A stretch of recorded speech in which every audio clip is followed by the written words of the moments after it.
না, বইমেলায় আসাটা তো এটা আসলে বাচ্চাদের জন্য অনেক বড় একটা স্টিমুলেশন আমার মনে হয়। বই তো হচ্ছে সবচেয়ে বড় জ্ঞানের একটা উৎস।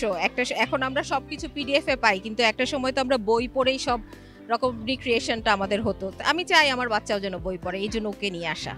আমি শিয়াল পণ্ডিত বই কিনেছি। ইয়েস, অনেক ভালো লেগেছে। এত সুন্দর একটা বইমেলা বুক ফেয়ার আয়োজন করার জন্য আলফা ইন্টারন্যাশনাল স্কুল অ্যান্ড কলেজকে অনেক ধন্যবাদ।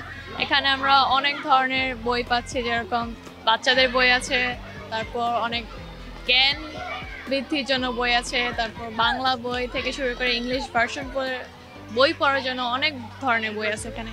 ইসলামিক বই আছে, যাতে আমরা ইসলামের কিছু ধারণা নিতে পারি। তো আমি একটা বই কিনেছিলাম, বইটা অনেক ভালো। তো আমার কাছে এই বইমেলাটা খুবই ভালো লেগেছে।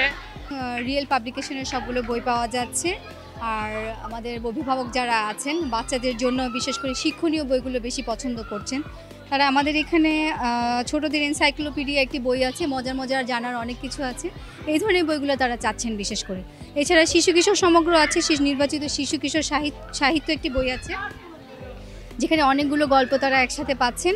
তারা চাচ্ছেন যে অনেকগুলো বই তারা না কিনে একটি বইয়ের মধ্যে যাতে সব কিছু থাকে, ওই ধরনের গল্পের বই তারা বেশি পছন্দ করছেন এবং বাচ্চারাও পছন্দ করছে। আর মোস্ট ডিমান্ডিং বইয়ের মধ্যে আমাদের এখানে একটা আছে পরিদেশে এক রাত, একটি বই আছে।